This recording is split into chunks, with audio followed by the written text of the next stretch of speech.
Hey guys, what's up? Welcome to the Funky Marketing Show. One more episode where I'm talking with my friends or people that I consider professionals, people that are doing funky marketing, some things that are, just doing good stuff for the good people or for themselves. And today I have a pleasure to introduce to you one of the guys that I interact a lot over there on internet. You probably know him because like he's all the time going in for sustainable growth, sustainable growth. He has this emoji which represents that. And I think I don't see that many people that are, that consistent with the message that they are sending out. And today we're gonna debug all of that and get into the details. So join me in welcoming Kalim to the show.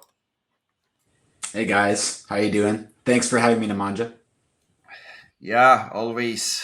How are you? What's up?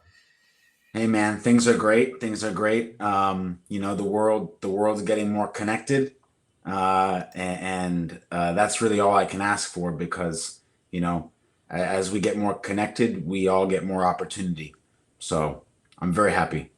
Yeah, day by day, day by day. and Yeah, and yeah. you know what I got out of recording this show recently, because I decided to go on a different way than most of the hosts are doing. And instead of inviting and going after the superstar speakers, I Mm, decided to go with the guys or ladies that I called friends, or that I mm, interact with. Majority of them has never been on the podcast, mm, but they have a lot to share, a lot to talk about, and they are willing, to invest in building the relationship further. And I mm, think that's the best thing that I have done recently, the best change that's over there. mm, But also, like we are talking about changes. We are changing things related to the funky marketing website a little bit and everything, and we are going into fully into relationship centric marketing. So I guess we are in the right spot, two of us, to mm. talk about these things. Yeah. Oh man, I'm in full support of that, So let's just start with like why. Why do I like that? Well, there's a problem going on in that, as connection accelerates, um, we're getting a situation where problems are accelerating as well. Definitely. So connection is being amplified, but problems are also being amplified. Um, and our capability, our collective capability is being amplified, but the problems are being amplified, right? So there's a match here going on. And I think that it's very important with regard to the movement building and the category design, which is what I talk about a lot. Um, for people to understand the difference between a functional product or service category and a movement or impact category, right? Those are not the same thing. The impact category, or the movement category as I like to call it, would be relationship marketing. This is an umbrella strategic shift, the overarching Yes. strategic shift that's going to make everyone's lives better in the community, not just the founders, not just right. So it's impacting the whole ecosystem, and that's where the narrative is based around. It's not just company. That's the macro movement, right?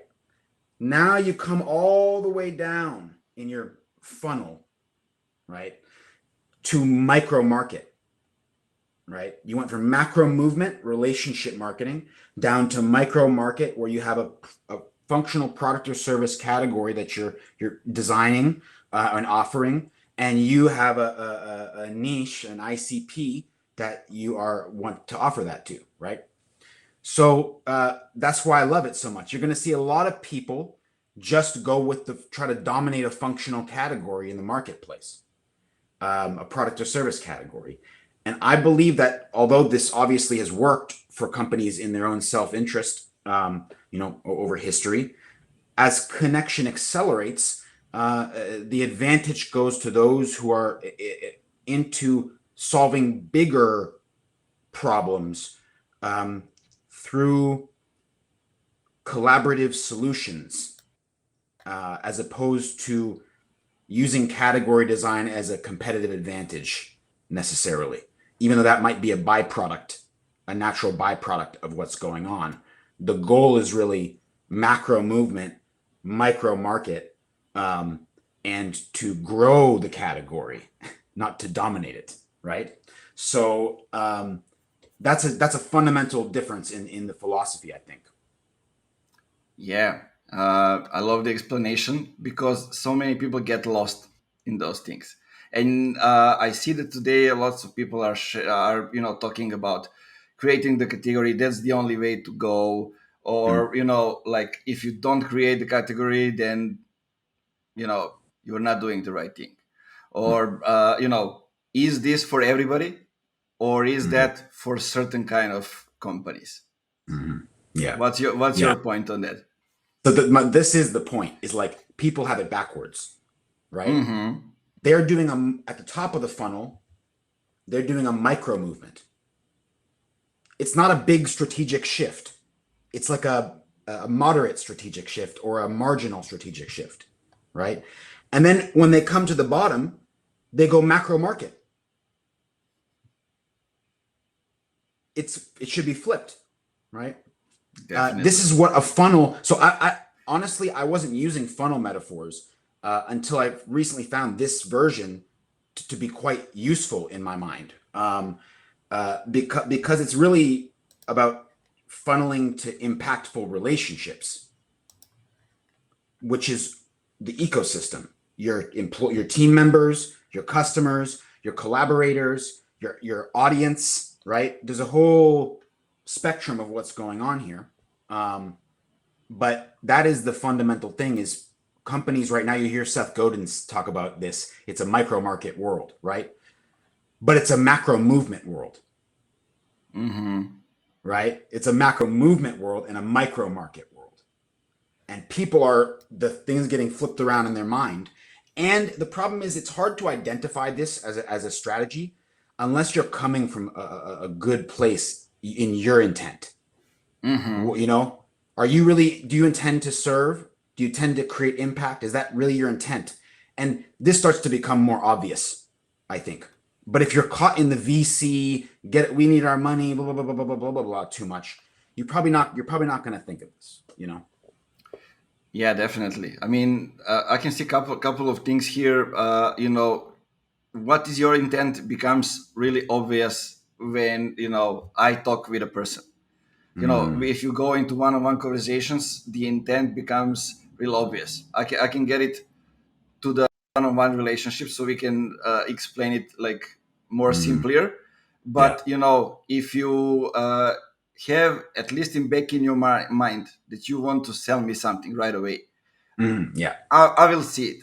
I will see the intent in the way you structure the sentence, Exactly. Exactly. or whatever.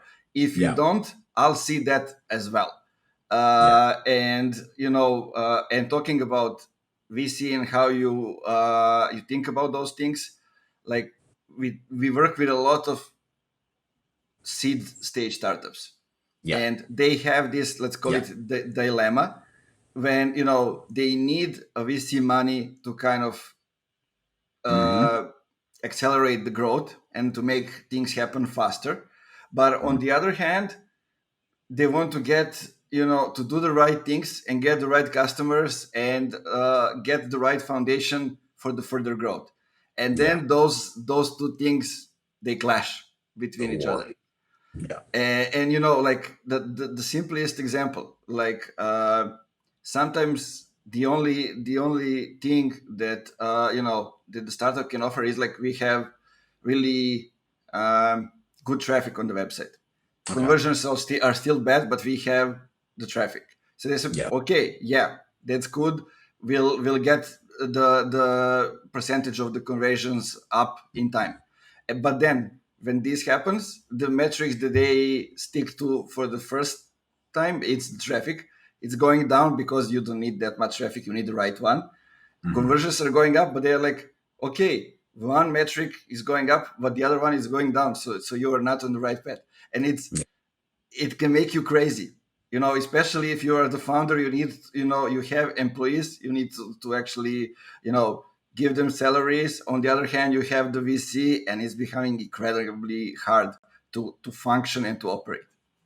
Yes. Yes. Man, that is the central conflict. That is the central core conflict. Um, is you know the self-serving shareholder is poses the biggest threat to sustainable growth. So who you take money from is possibly the most important decision you can make in the entire business. Yes. Um, is that person? There's a few things to consider, right? For me, I don't want money from people who aren't coming in to give some sort of unique capability to serve the community and the customer, right? And the team. Hmm. Um, so I don't want cash. I want to avoid cash without capability, right? So because when you take cash without capability, they want it all back from you, but the cash doesn't necessarily produce more cash always. Hmm. But the capability, if it's the right capability, it will produce more cash sustainably, right? So yeah, I think that from now on, I see my initial kind of investors, like they don't own equity of my business, but they're my capability partners, and we will pay each other later on. You understand, in a sense, we're trading capability right now to serve the same type of client. That's what we want to do. Um, but yeah, I think that the beginning of businesses nowadays with this acceleration and connectivity is different. Um, you have more options than you think. Um, I think a lot of people have been kind of brainwashed into thinking that like there's this like series A, B, C, D, E, go to these set of venture capital firms, right? And that's the only way you can make a business that grows, right? Yes. And I think that's the big lie. That's the big lie is like, yeah, if you want to go hyper growth, super speed, sure. Like then you need to get a bunch of money and go hyper growth, super speed, right? But if you're willing to put in 3 to 5 years of solid work and you have a way to pay your bills, right? Why are we gonna play that game? So Yeah, and I'm always getting back to the drift example. Like they mhm. build a community. I mean, Yeah. they're lucky they're based in Boston. Okay, so there's tons of companies, investors, whatever over there. It's a huge tech city, so Mhm. it's a huge city overall. But Yeah. like inviting them for dinners, Mhm. organizing small dinners for company owners, business owners, investors, and just listening to them. Mhm. Yeah. And they had time to go and do that, and then they Mhm. come with couple of things, Yeah. couple of catch ups, like the story that I know of drift is they talk with product people, and they Mhm. understood that product people are pissed off because nobody understands what they're doing. I mean, it Mm. relates to this day. Interesting. And Wow. and they decided, okay, we're going to create a community around them, let them talk, and then we'll come up with one product after the other. And There then you they go. extended. Then they have the Latin background. There's lots of things going on over there. Then they Mm. invented, I mean, I don't know if they invented the category, but conversational marketing, Yeah. conversational AI. I was reading that the other day that like that was conversational AI was the marketing bullshit, but it was done perfectly and it worked really well. So that's also something to say. And what was great for me about it is that Mm. they knew how to give additional value. Like we Mm. here in Serbia, we bought conversational marketing book. Yeah. They shipped it to Serbia.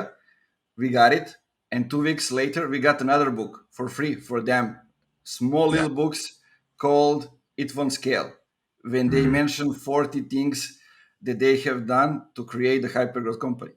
And I think that's the book that changed the way I look at the things, even up to this day.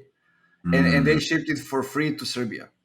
Yeah, yeah, and so I think when you mention all of this, like, I just think like things aren't, like, I'm an idealist, right?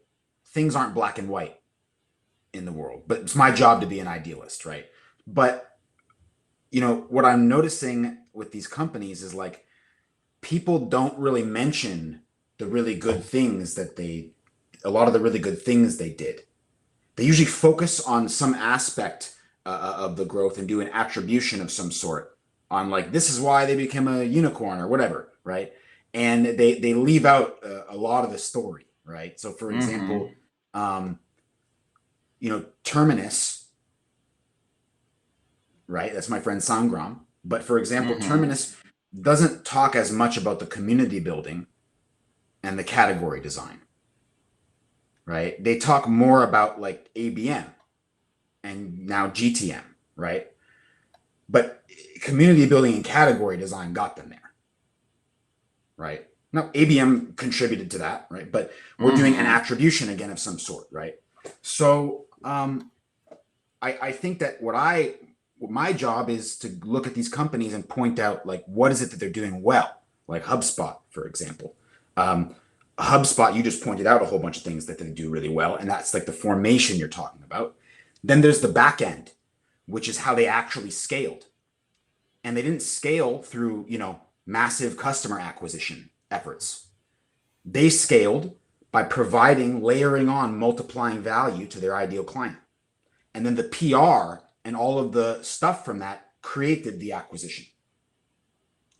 So you can look at their revenue curve. You go look at their revenue curve, and the explosive period, it's just layered on value after layered on value after layered on value, right?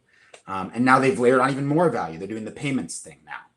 So they've gone all the way from inbound marketing software, layering on, sales, customer success, operations, RevOps, right? And now they have payments.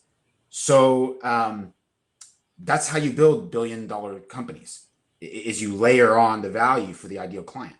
That's how you scale. Exactly.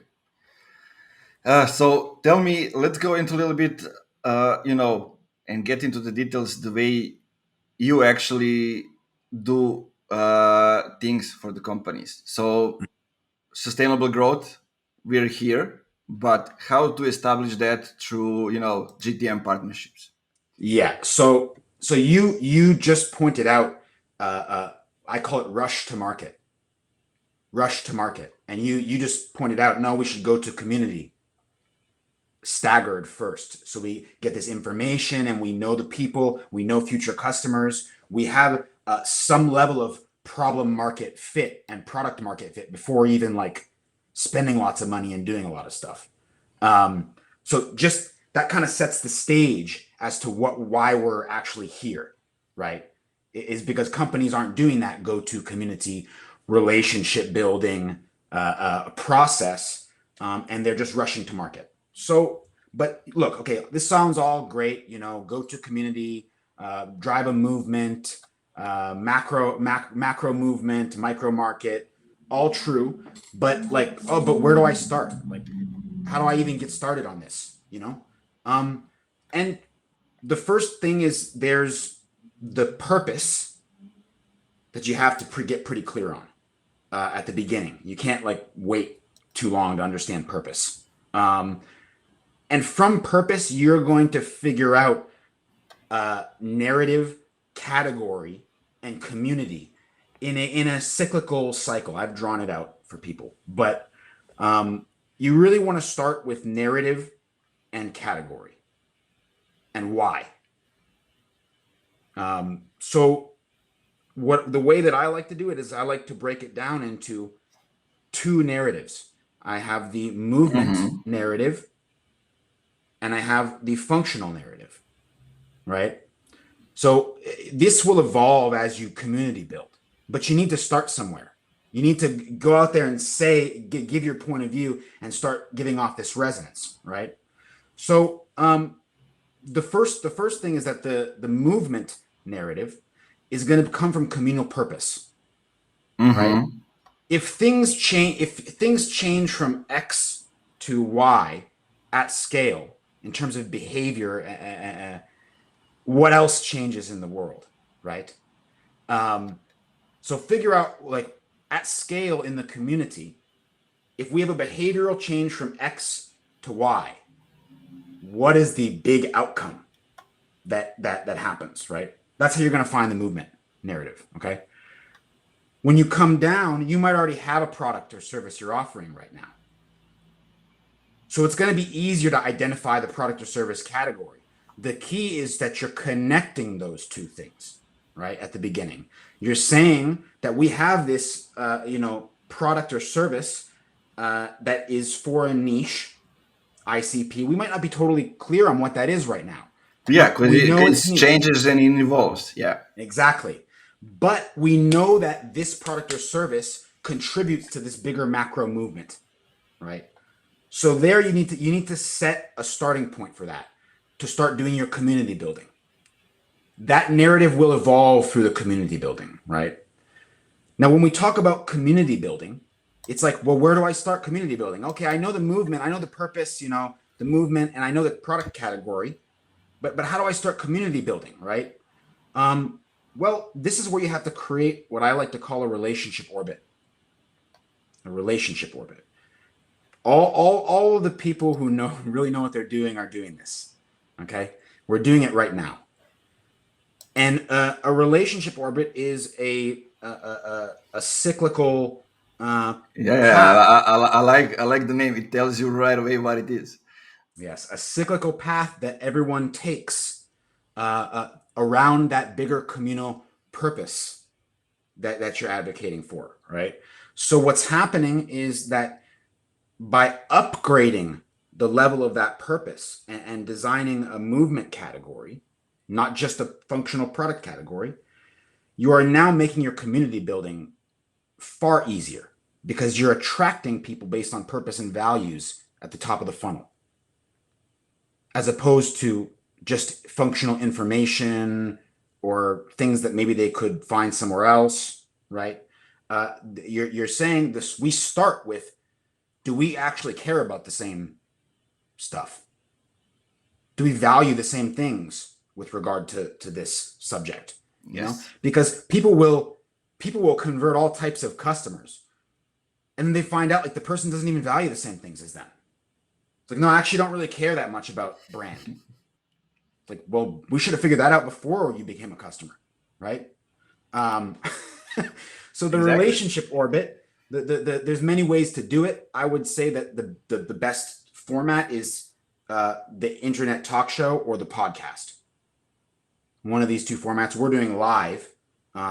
This is more of a podcast format. The more interaction you have, the more it becomes like a talk show, right?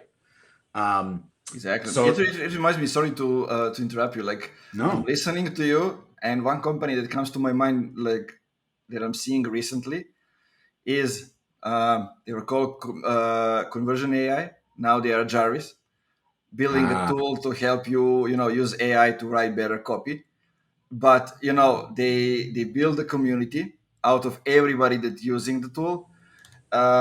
They create a movement in it, and then they're doing, like, inside the community, let's call it weekly education, when they host hmm, people from the community that are doing great stuff with the tool, or something else that they can turn to using the tool again, and educating people, so it can get spread around, and they got get to involve other people that might not know about the tool, but they look hmm, for something on YouTube, they come up, okay, that's how I get educated. Then again, I got stuck into the community. I ask questions over there. They are really active. People are active over there, hmm, and then instantly they start using the tool again.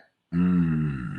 Okay, yeah, yeah. So I mean, I think um, yeah, we're really, it's really clear that it's a waste of time to go build community or set up, podcasts and internet talk shows and make all this content and amplify it, if you don't even have like a movement and a functional category that you're focused on.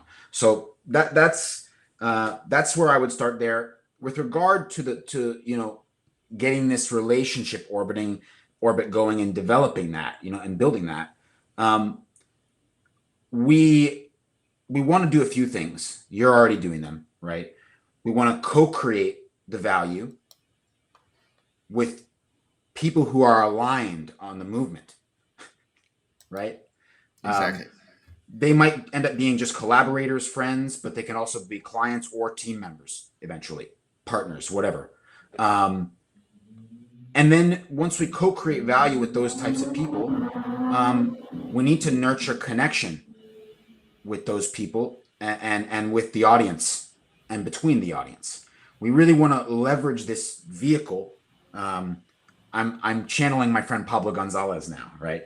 But we want to leverage this vehicle of the internet talk show or the podcast as a way to nurture more connection between people, and that brings up the sense of community, right?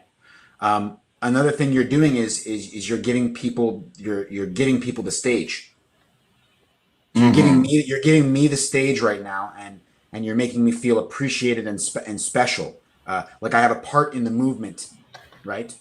And then once you've done that, it's all about magnifying that content that you've co-created. The difficult part for people, I think this is where the difficulty comes, is that you really need to collaborate in this part.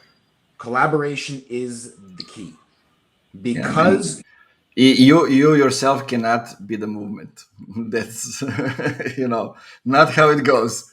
and even early, right? Even early, you have to think about this whole process of co-creating the value, nurturing the connection, and then magnifying that anchor content.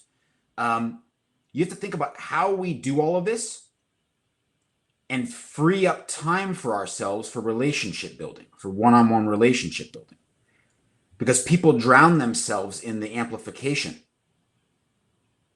in the repurposing, in the blah, blah, blah, all these little things they're doing, right? And they drown their time that needs to be bought back. You need to buy back your time to be a real person. So this is a problem because you want to scale on community building, right? Let's say you have great intent. I want to build community. I want to build movement. I want to do a go-to community before I just throw all these products and services at the market. But you can still fall into the trap, right, of not leaning into the collaboration enough, and therefore you're not leveraging relationship to create more time for yourself. So entrepreneurs burn out when they try to scale because they don't Yeah, have a process like this that's efficient. yeah, it comes with the growth. Then you understand, okay, I need processes. Then you understand, okay, I need somebody to assist me, somebody to take over part of the job that is not gonna get me to another level, but still needs Yes. to be done. Yeah. Like, also, I'm in that position right now, so I'm recognizing Mm-hmm. the things that are going. I had the man next to me that is the same as I am, and I realized I need somebody who's a little bit different, who can do some things that I can't, so I Yeah. can continue doing the things that I'm doing. And Yeah. processes, Exactly. I always, I'm always against them. I mean, basic ones, yes, but you can go with that only if you have A players. Mm-hmm. And Yeah. that's the catch. That's the catch, because they know what their job is, and you don't need Mm-hmm. to overlook them. But how many A players are in the world, and can you get them? And I that's not as I'm well. I, I'm on your side, so I like this too. I tremendously respect systems and process and models, but I lean the other way. I lean into capability and trust and leadership It's like if they are not doing something the way I want it done, that's my responsibility because I hired them, I led them. Something is misaligned, right? That I Yeah. messed up maybe earlier on, right? Usually, um, but in any case, it really comes down to this core set of collaborations that needs to be formed in the ecosystem. And you, if you're starting from scratch, let's say, you build that through that orbit. Over time, you build it through the orbit and you start to set up these collaborations. For me, we haven't even started doing a sort of show for my angle here. So I haven't even started relationship orbiting using a talk show or a podcast. and just the purpose and the message has attracted the right relationships. Yes. Once we start orbiting, now we're starting to accelerate things, right? So I think, it's important for everyone to realize that in the new world, you can solve bigger problems through collaboration because you have connection. You have the potential to build relationship. You just didn't have that potential in the 1950s the way you did now, you know? And basically what can happen is you are capable of building an ecosystem nowadays. This is now possible today. And the ecosystem, it will be built around that communal purpose. And everyone will have their micro market functional category that contributes from every angle to that purpose and grows the thing together. We all lift each other up, right? So I think the hardest part of this for people to accept, to embrace, is that we're moving from a competition-based economy to a collaboration-based economy. And that is a complete paradigm flip. People look at me like I'm crazy when I talk about stuff like this, No, I saw the comment the other day, and I was like, man, okay, I have no idea who stands behind the platforms, those kind of things. But what I do know that if you look at funky marketing and some other names over there that are, like talking about demand gen, for example, you will think that we are all competitors, right? Exactly. But on the other hand, we are throwing each other's referrals. We are referring companies to each other, and it's becoming, something, because as we already mentioned, I cannot create the movement myself. Any company, any leader cannot do it. They can start it, but they Yeah. need all the other names to come in, and it's Right. perfectly okay to be, you don't need to be on the forefront and to lead everything, but you need to go and catch that wave. Yes. That's, I think, the important part. And you're going to make your unique contribution. Yes. You're earning your place at the table amongst the leadership, right? And we're all going to unify because what we've realized now is that when we actually collaborate, there's too much demand to serve. So there's the scarcity is melting away if you understand this, right? So I think that most right now it's just going to be the early movers, the early adopters, really game changing types of entrepreneurs. So we're early. So my qualifications right now are less firmographic and more psychographic. Mm-hmm. So the whole point of that go-to community is that you start to get clear on the psychographics of movement, commitment, and product market fit is what they call it, right? But you start to get clear on the psychographics of that before you actually understand all the firmographics of like which company type and this and that is going to be optimized. Leadership structure, org structure, revenue amount, right? Right now, it's more like, no, there's companies and there's entrepreneurs that think this way, and then there's entrepreneurs that think this way. They're a tiny minority. They're a tiny minority, but that's who we want to work with right now. We're not looking for followers. We're looking for leaders right now. It's the beginning. So, Well said. Well said. I love that. We are not looking for the followers. We're looking for the leaders. yeah, Sounds great. you don't need to. The followers just follow when they're ready. I mean, when they recognize you as a teacher, I'd say, as a leader, Yeah. in the other words. But I love the way the word teacher, because Mm. when people are starting to share your content, when they starting to Mm. to send you messages about you, to tag you in your company in their posts, then you're doing the right thing. And I Yes. think when they recognize you as a teacher, that's the first step in in understanding that you can get on the journey to create a brand.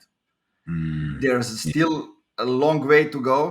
I'm still one of the people that thinks that brand needs time, probably at least 2 years of persistency on some things to be created. But Yeah. you can get the feeling and you can understand if you're going in the right way or no. Yeah. Totally. Totally. Yeah. I mean, and now we're getting into. We've talked about the go-to community.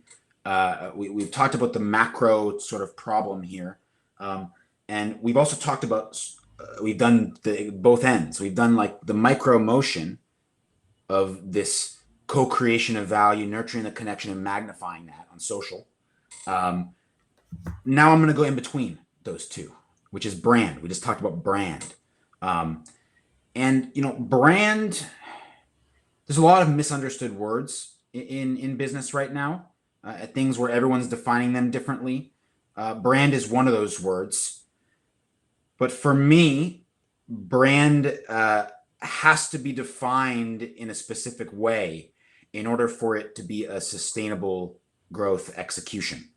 Um, Hmm. for me, if I've defined it in two words, which is relational equity. Um, One-to-one relationships are part of that. Uh, a certain type of reputation at scale is part of that. A feeling of unity between people, a sense of community is part of that. A movement, right? There's a whole bunch of layers to that cake of relational equity, which is why I like that term. It's pretty general. Um, and the idea of what we're talking about building brand is just to have that relational equity overflow over time. It spills over. Um, and I think that the key, there's a few things people are missing.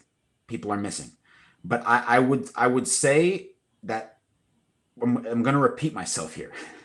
I'm going to repeat myself here. That's good. That's good. I'm always like, when I'm doing like sort of a webinar or something like that, I'll always say to people like, I repeat a couple of things couple of times just in Yes. case you missed it for the first time. Yeah. Yeah. Exactly. So look, everyone is looking for time and money. We want more money and more time to do what we want to do, right? But what people are forgetting is that those two things are produced by purpose and relationship.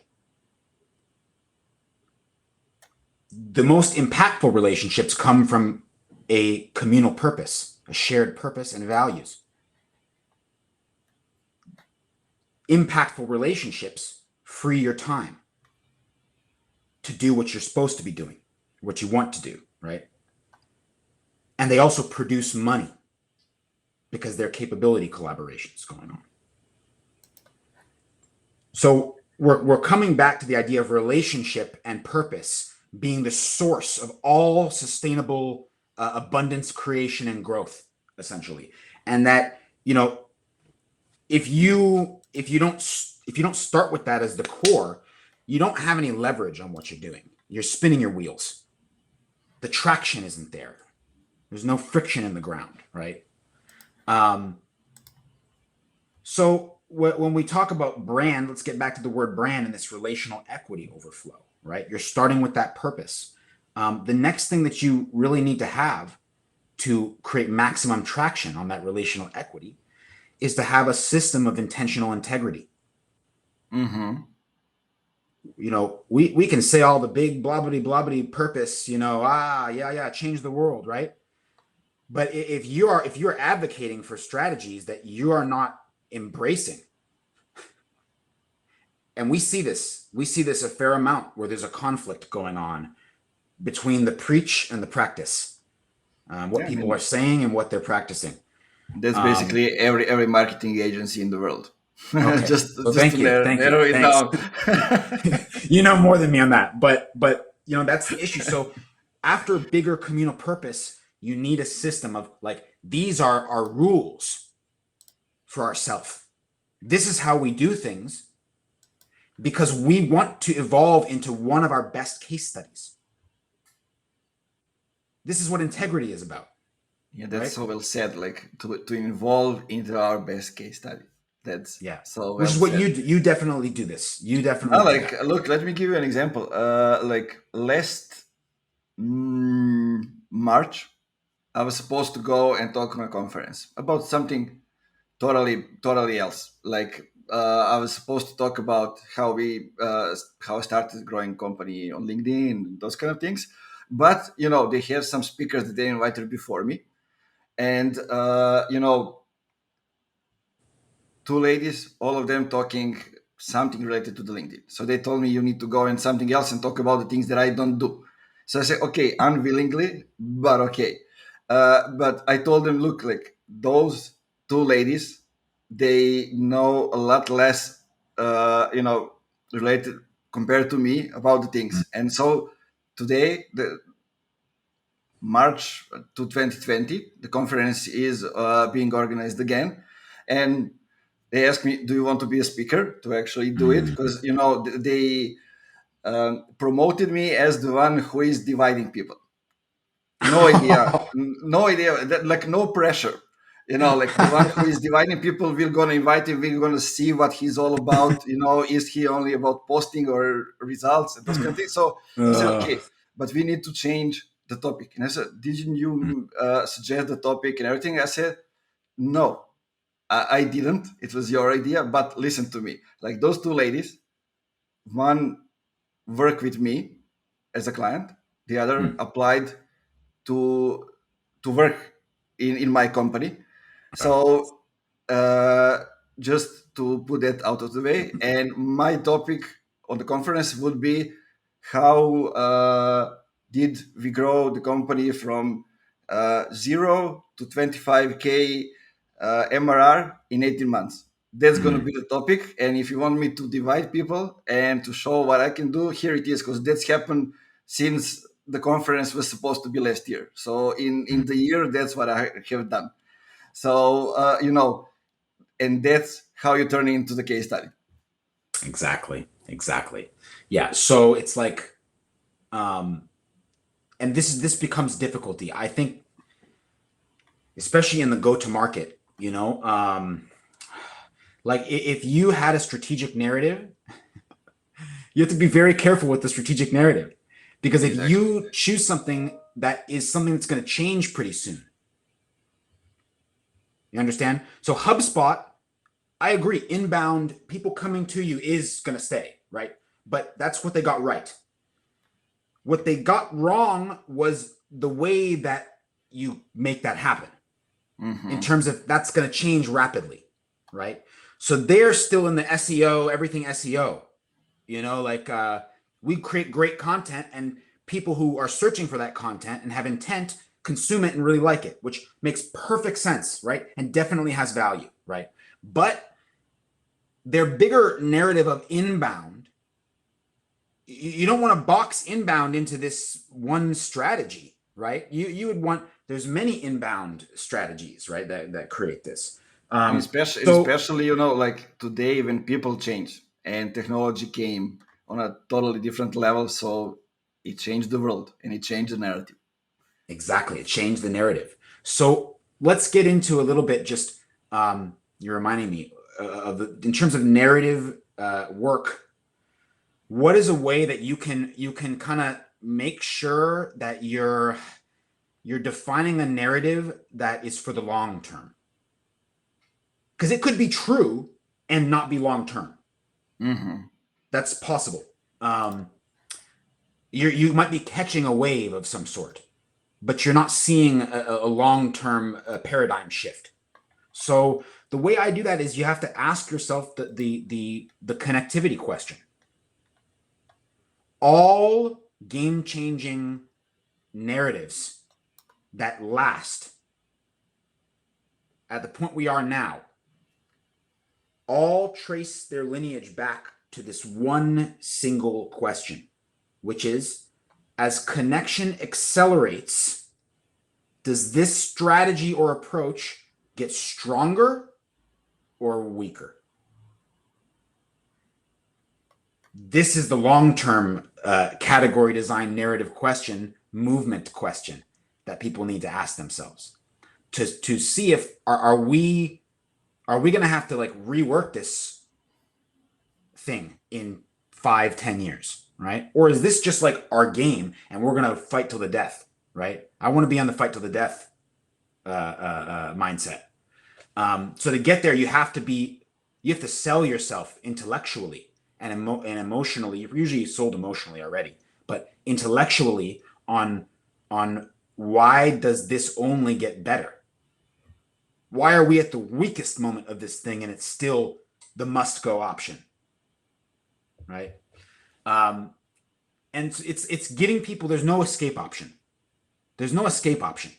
Like you cannot escape this change in the world, right? And that's what we have to make clear to people. So for me, if you come back to sustainable growth, let's just ask the question, right? Why is sustainable growth necessary? Like why is a mindset shift necessary? Well, look at the world's business churn rate. Look at the percentage of businesses that churn, how long they last, and how sustainably they grow. And I mean, we're in a disaster. You know, the small businesses, they don't grow sustainably, and more money is being concentrated with you know who, right? Mm-hmm. And you know that Now we sounds like like philosophy when we have COVID, when we have everything. No, it's like Harry Potter. It's like Harry Potter right now. You know who, but them who shall not be named, right? So the idea is like we need a complete bottom up transformation. Daddy is not coming to save us. You understand? We have to save each other through this collaborative, everyone rises together alignment around your communal purpose and movement, right? So yeah, we're in a very, very, very tense situation with regard to economic abundance, the future of economic abundance, and so that's what that's the purpose that I'm 100% focused on. Oh man, seems like we are getting into the interesting future. Yesterday I told that regarding to technology, now I'm saying that regarding to the economy. So Yes. it's obviously getting all kind of different approaches around us, and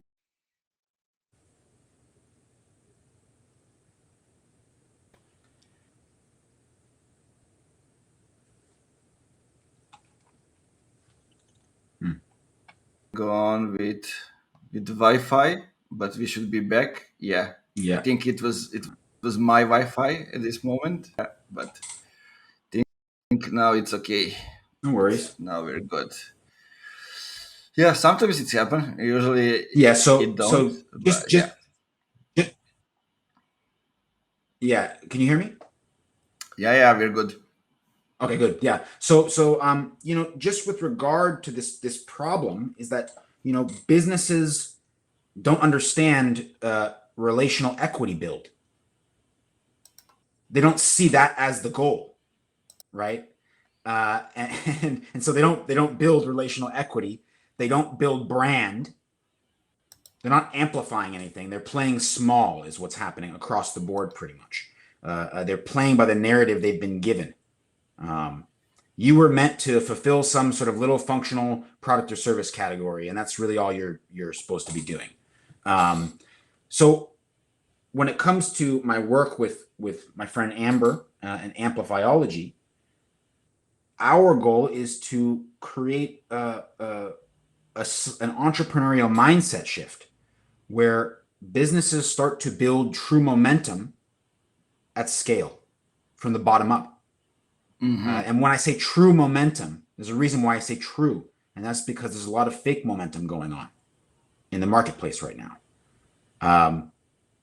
There's a lot of stuff where people are, they're just announcing fundraisers and they're paying for PR and this thing and that thing, and it's a whole scheme, right?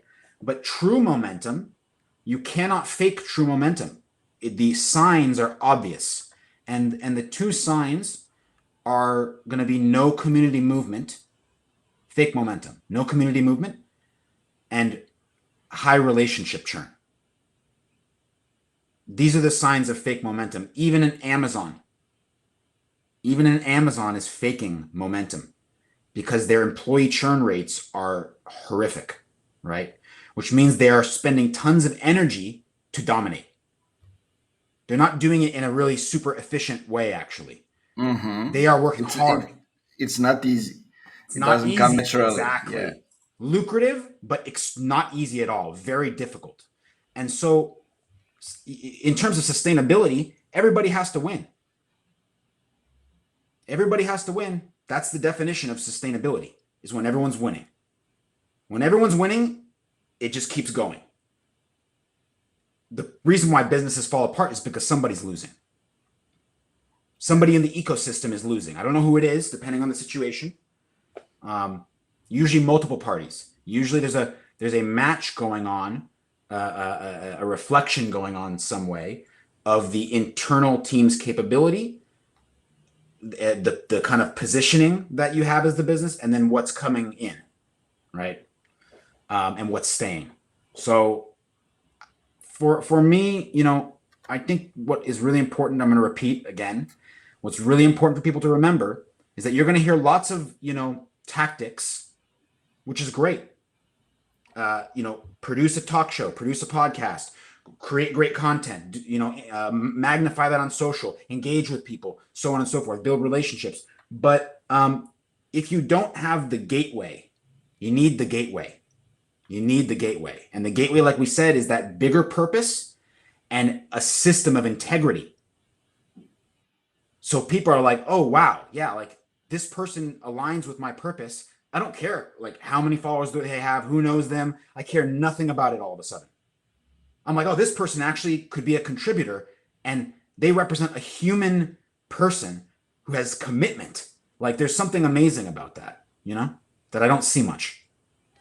Yeah, I mean, I'm gonna do now something which is kind of interesting, and I didn't think of doing it, but you reminded me, because like what you are saying is kind of something that Michael Phillips also mentioned in the podcast, and him and I have the same background in talking and learning and practicing permaculture as well. So it's again the whole system, and like when I look at I don't know if yeah, my tattoo. Oh, So nice. there's a mountain. So and there are taller trees. There's smaller plants. Yeah. There's a wolf. There are a deer. All Yeah. kind of things, and they all support each other, and that's what makes the mountain ecosystem lives So beautiful. unless people come. Yeah, but that's something else. But that's also the way to look at the things. We don't need to look at them from just pure business perspective. We can look Yeah. at from life perspective and basically just copy that system into our business and what we're doing. Exactly. Exactly. Yeah. I think there's a struggle going on because the universe it needed survival of the fittest competition to build the engine for the age of collaboration. You understand? competition is what got us to, is the strategic narrative we played up until this point as humans, to get us to this state of physical being and mental capacity and so and structure, culture, right? But now that we've built all that and the connectivity is all of a sudden exploding, the flip happens, right? Yes. That's hard. That's hard for people because that gorilla instinct is just like still in us. You know, we're fresh. We're not very far removed. It's early. You know, we had literally, 150 years ago, America was a slave economy. Mm-hmm. 150 years ago, America was a slave economy, and look where we are now. So I have empathy for people's slowness because we're going so fast, right? We're going from detain, depreciate, and destroy to retain, appreciate, and multiply. These are the opposites of the spectrum. Retain, appreciate, multiply, not detain, depreciate, and destroy. Yeah, so I think that there's somewhat of a another shift that we're seeing is like, if I could put that into a word, it's like gratitude and nurturing is becoming more powerful than dominance and ambition and acquisition, in a sense. So gratitude and nurturing, appreciating the value of what you already have and whom you already serve, appreciating the value of your community. Appreciation is going to be a far more effective and impactful strategy than acquisition-based growth, where you're trying to acquire most of your growth. Yeah, and to make it more simple, I'm coming back Sorry. to to the one thing that a guy that everybody now seems to laugh on, Gary Vee, because he talks about a lot of different stuff, entrepreneur, but like in 2015, he said the most important thing is to be kind and appreciate other people. And you know what? Like a couple of days ago, I think DG posted a photo when there's lots of marketing leaders on Twitter, and like one row is $5, $5. Second row is four, then three, two, one. Like Mm. you have I don't know, $10. Which combination are you going to make? And there are Mm. people saying like any that doesn't include Gary Vee, and then like you see Gary Vee in the comment section answering like, "Hey, I don't know, Martha, let's say, I'm sorry that you think like this, but I'm gonna do my best, and I'm gonna make sure that in time you change your opinion about me." Like, and that's it. That's how Oh you build a man. relationship. That's how you go out, and that's how you do it. Yeah, yeah. So I'm for me, right? Like nobody's perfect in this world. So I don't like to I don't like to, put other people down like that or, Yeah, for crap on sure. Gary Vee. Like honestly, Gary Vee knows what he's doing amazingly well. And anyone who doesn't think so, they don't know what they're doing. That's what I Hmm. think. I think that they don't know what they're doing and they're kind of jealous that he like knows what he's doing, you know? Um, like you're just seeing the problem with scale with Gary Vee. You understand?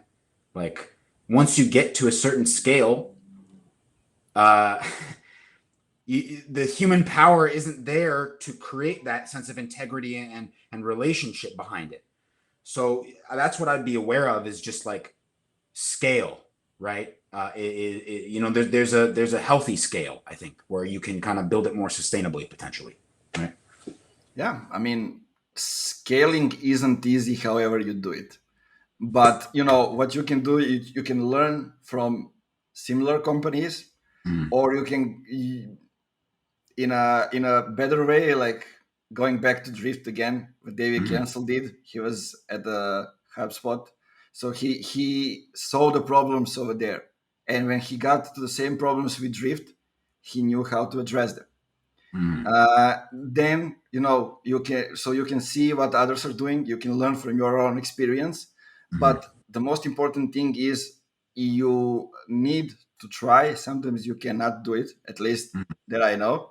Like you can learn to be responsible just for the things that you can influence, Yeah. because sometimes it can get out of the hands. But not to go crazy and to hold things tight, you need to just take it easy and do what you can do at the specific moment in time, Mm-hmm. Yeah, I but agree. having in mind the goal and the focus. Yes, absolutely, absolutely. Um, No, no, we have some people saying oh, hi. We have Paul, we have Sillard, we have Venkatesh. So people are reacting in the comments. LinkedIn, some on Facebook. We're streaming on multiple platforms. But the most important what's things, up, Paul? I see Paul. yeah, yeah, yeah. The most important thing that I want to say is that, my man, I think this was one of the best episodes of the show from the start. Oh, thank you. I appreciate that. So that was a great combo. Beautiful, beautiful. I'm super. Is there one thing that we forgot to talk about, or the one thing that you want to say for the end?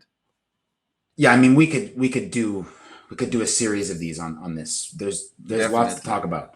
Um, we could just touch on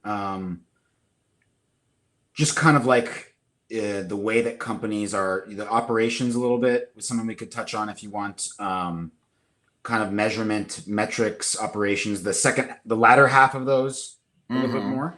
more. So for me, I've never worked in a marketing organization. I come from small business. I come from cafes, bakeries, farmers markets, catering, you name it, right? These like physical locations, face to face stuff, and uh, I had a journey of frustration that led me here from that. But it's hard for people to understand why I'm talking about some of these things when I have never worked in a marketing organization before. And that can be difficult for people. But it turns out that in the time period we're in, uh, you actually have a situation where systems are being broken. The universe is breaking the systems. Okay. And so there is an opportunity for outsiders who understand marketing. I understand the fundamentals of marketing and what marketing is all about, and what good marketing is and what bad marketing is. To look at this thing, and I'm in the community. I'm sitting in the community in all the rooms with all these marketers at all these organizations, CMOs, VPs, everybody, right? And I listen and I figure out what's going on. You understand? And I say, oh, wow, this is really complicated. You guys really make things complicated, don't you? Um, and so my operations philosophy sort of evolved out of that. And I was like, God, there's got to be something more sustainable. This complex orchestration is the word that I would use. Orchestration between marketing, sales, and customer success. And obviously, you have other teams in there too. I consider product under customer success. You Mm-hmm. can group these things the way you want to group them, right? But I find that the grouping of three, the grouping of three main RevOps functions is creating a massive imbalance. And the reason is because sales is inflated in a sense. It doesn't actually merit a department in the new world. It merits people with skills for consulting and subject matter expertise, but it's not Sounds good. selling. Sounds good. It's Yeah. just right. So the people are having to get over this, and it's painful. It's painful to realize that like the way we were doing things isn't the best way to do things, and we have to change. Um, so for me, I believe that sales will melt into, first of all, it will shrink, Mm-hmm. and then it will melt. Part of it will go into marketing. Part of it will go into customer success.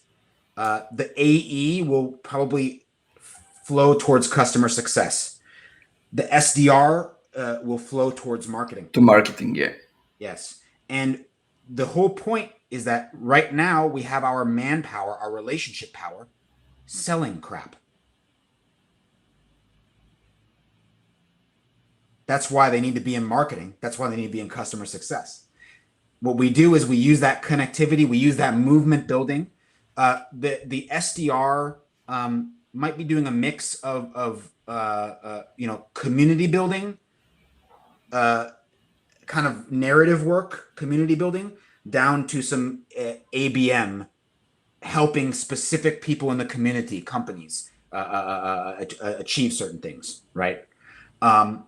And then the AE is like the most trusted seller because they stay with the client from beginning all the way to end through their whole lifetime. No one else sells you on anything, ever. And this person doesn't even sell you. They didn't have to in the beginning. But the point is, you have a real relationship with that person who is the person who you say you talk about the money with, really, you know? So to me, the basic premise is that marketing's real function is to eliminate the need for selling. Totally agree. So people right now are saying that it's actually to make selling easier. And now I go extreme. I say its objective is to eliminate the need for selling. It does make selling easier, but the objective is to eliminate the need. Because why would we want to have to sell when we could use all that manpower for relationship building? So what we get is a situation where we need to cut one of those departments and have a two department marriage, right? Perfectly aligned. There is one thing that a couple of episodes. I think Michael mentioned that that marketing and sales with customer success can be renamed to opportunity department. That also There you goes go. very, very well Yes. with what you're saying. Yes. The acquisition trap. The acquisition trap, right? So the problem, sales is the problem because sales dominates weak marketing departments and organizations that don't really value marketing. The sales dominates them, and they just become a servant of sales, right? Sales and customer success are directly in conflict at most organizations, because customer success wants the existing people to succeed. That's their objective. And sales objective is to get as many new customers as possible. This breaks. So what you're seeing is that a 3-person marriage is very difficult because one of the parties usually has a differing set of values. And they create a massive conflict in the relationship. Exactly what we were saying for outside of the company is the same inside the company. Exactly. So I believe the future we will have this efficient, sustainable growth ops, not this complicated RevOps orchestration. Now there's obviously a spectrum of like how many salespeople do you have at your company, right? That can vary. But the basic structure and the alignment and the objectives will cease to be sales or acquisition as an objective, because acquisition is an unsustainable objective, but it's a sustainable byproduct of relationship. Objectives versus byproducts is the difficulty we are having right now. When you make the wrong thing your objective, you don't get what you want. When you make the right thing your objective, you get what you want and more. right? So, Pablo's all about relationship driven growth, relationship marketing, right? Paul's about community driven business. We can keep going on and on here, but the core of all of this is that all sustainable growth happens as a byproduct of impactful relationships. There is no escaping that. So if everybody thinks they're going to advertise their way to do this and that and get this, raise this money and blah, blah, blah, blah, in the new world, no, no, no, no. The connection is going to be too much, too much. The relationship feedback loop is going to expose you almost instantaneously. And by the same token, if you come at it with the right intent, with impact and movement and purpose and integrity, the relationship feedback loop will expose you. You will be exposed either way, basically, is what I'm trying to say, right? Yeah, I like this for the end to kind of threaten the people what will happen, because we didn't say talk about the narrative. We didn't say that we need to name what's gonna happen, and who is the one who's gonna end up badly if they don't follow what you Exactly. are bringing to the table, Exactly. because that's also important. Man, this was great, and we should do it a couple of times more until the end of the year. I think Absolutely. there's so many things going on, and there will be things going on. I'm learning. So We're learning. So it's yeah, good. definitely. And what you just said, like, I'm realizing when we are doing, companies reach out to us to do demand through advertising, those kind of things. Like, they don't come again with the mindset of getting the leads. You're coming with the mindset, use advertising to educate and create relationship with the audience. And I'm Yeah. very happy that I'm seeing this. It happened Yeah. last week. So I'm very happy that I'm seeing that companies are realizing that. So basically, uh, if I can have, one advice for the people to take out of this is, uh, know your narrative, know what you want to do, try out, see if people are actually reacting to it, not your Yeah. friends and family, but relevant people that can buy your product or your service. And Exactly. then, if you know that, just, start creating relationships with those people, and it will take you to other people like them, and slowly it will build. And until you reach the other phase, we will do another event and talk more about those things. Yeah. Definitely. Definitely. Many, many events to come, brother. Yeah, definitely, man. Tell me and people listening where they can find you, what you're preaching about, more information about things. Yeah, so I'm on LinkedIn all the time. If you want to get in contact with me, that's the best place. Just send me a DM, send a connect. Um, and I'm we're always happy to. I have ABM too, so it's not like I just charge for everything. So I do some of these things, helping people with creating models and the narrative and stuff, just as my account based marketing, whether they buy from me ever or not, right? So if you guys are, if you're a game changer, if you're a game changing entrepreneur who wants to actually drive movement, um, yeah, shoot me a message and let's talk, and let's get you moving a little bit. Yeah, I advise you to connect with Kalim, even just to interact with the comments in the posts. You can get a lot of value because he's a guy who's sharing things and not, as you saw, not holding back things. So that's something that I always value. I just said that people see me as somebody who's polarizing. Well, if you speak the things as they are, you polarize people, and that's something you need to go with. So, Yeah. guys, thank you for being with us. Kalim, thank you for being an awesome guest. Everybody, keep it funky, and see you on the next episode. See you guys.